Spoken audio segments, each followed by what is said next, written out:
What's going on, everybody? Welcome back to GmiasWorldPodcast. Today we're going to be talking about Week 10, Thursday Night Football, NFL 2020, the Indianapolis Colts versus the Tennessee Titans. And many of us, like myself, thought that the Titans were going to run all over them and just dominate them. Because you know what it is? I told you guys before in previous podcasts, I don't know what to believe about the Colts because I don't know what I'm going to get from Phillip Rivers, game to game. He's older. He throws the ball like he's getting pinched on his butt cheeks. It's like a lot of weird things about the guy.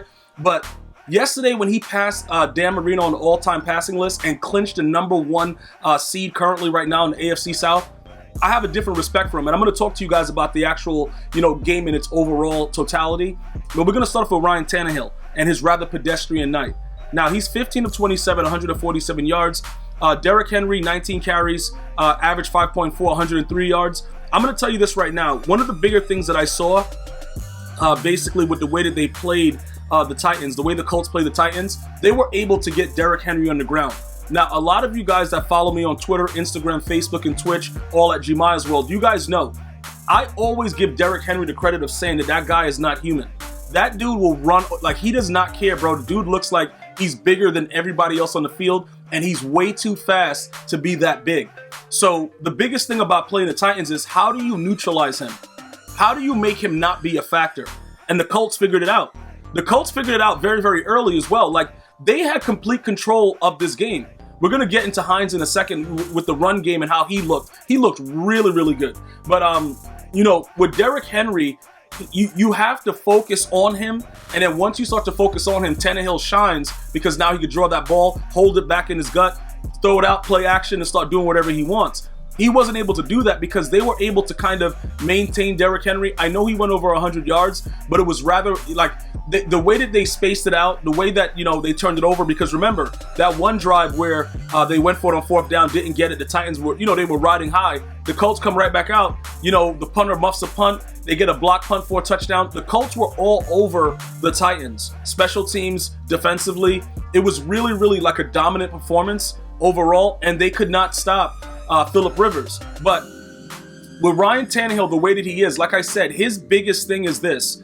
You have to give him that run game. If you give Tannehill that run game, he's shown he can deliver the passes accurately, get it downfield, no matter, he can make every throw. But when everybody knows he has to pass, just like any other quarterback, look, this is what happens, right?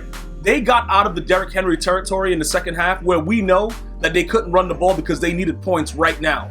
Once that happens, Ryan Tannehill is just a guy. It's very few people that knows that dudes are just coming continuously at them like no holds barred, and they can stand in that pocket and deliver the pass. All right, so, overall with the way the game was, it was just very, very interesting for me to see for myself that the Colts are not as bad as I thought they were.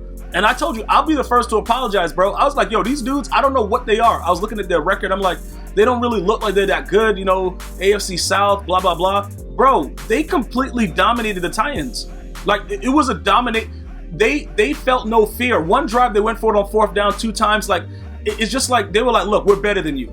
They played like they were better than the Titans. And ultimately, I felt at the end of the game that they were better than the Titans. So does that mean that the Titans now can't continue to get better?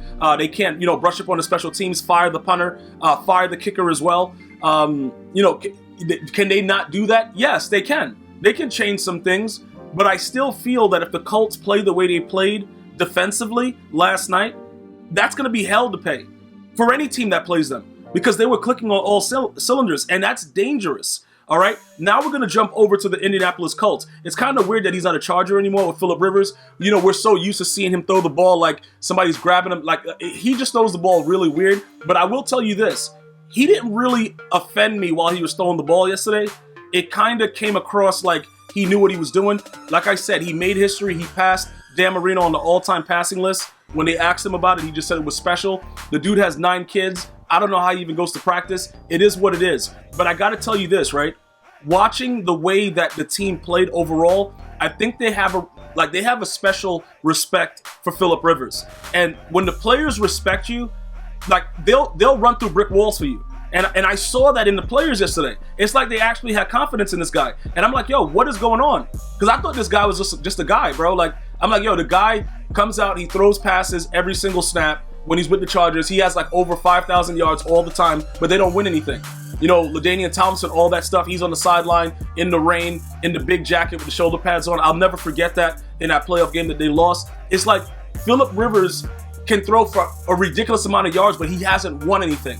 Now he breaks another record, but he hasn't won anything. So he hasn't really demanded that type of respect. Eli Manning, a lot of the other guys that was around his, with that whole big trade situation, he's won rings. As much as you want to think that Eli is garbage, he's beat the greatest quarterback in the NFL twice. So, he's won. Phillip Rivers hasn't done it. So I think that's why, for me, for the most part, I kind of like, yeah, you got all those yards, but whatever. Dan Marino's kind of different, though. You know what I'm saying? Because he pretty much had no defense, and he was passing his team into wins, similar to what Peyton Manning used to do when he was with the Colts when they had no defense, and it was just like, look, you go to the playoffs against the Patriots, you're gonna get manhandled. But Phillip Rivers, when he was with the Chargers, had opportunities to win a Super Bowl. I really believe that. I know you guys do as well, and it just didn't work out come playoff time. So looking at him play right now in like his second life with the Colts, this was special to beat the Titans on national TV. Like this was really, really special for me because I expected the Titans to run all over them and to run them out the building. And then all of a sudden, Nyheim Hines just starts going buck wild. And I know he only had 70 yards on 12 carries and 1 touchdown, rushing, but he had 1 passing, receiving also, 5 receptions, 6 targets, 45 yards, 1 TD. He was he looked alive. He looked like, yo, dude, like, this is what I'm here to do. Like, what's good? I loved his energy. I loved what he was doing. If they can continue to just put this together, all right? T.Y. Hilton, 4 receptions, 5 targets, 40 yards. He was rather pedestrian, but we didn't really expect much from him. You have Michael Pittman, 101 yards, 7 receptions, 8 targets. They can do stuff. Defensively, the way they were running the ball and the way they were dominant, the offensive line was dominant, that's scary, dude. And remember, we're living in a different time. There's not a lot of fans. There's not a lot of stuff that usually causes a lot of problems, like outside, sources that affect you playing the game. This is a dangerous team right now. Okay, so I'm going to tell you right now, I've been telling you, look, I don't know what this is, Phillip Rivers. I don't know what he's doing when he's throwing the ball. Dude, he's having a nightmare when he's throwing the ball. I've been making fun of him. I took him seriously last night. And I know the Titans do too now as well. This is a major situation. They're number 1 in the AFC South. This is a problem. You have to make a decision now on how to deal with this team. And the seriousness about it is, you don't never know what you're going to get out of Phillip Rivers. You don't know how to game plan because the dude just throws dots now, I guess. I don't know what it was, but I want to know your thoughts about the game. Do you now take the Colts seriously, or were you already taking them seriously when I thought they were a joke? I'm going to see you guys and girls next time. Have a great day. One love, y'all.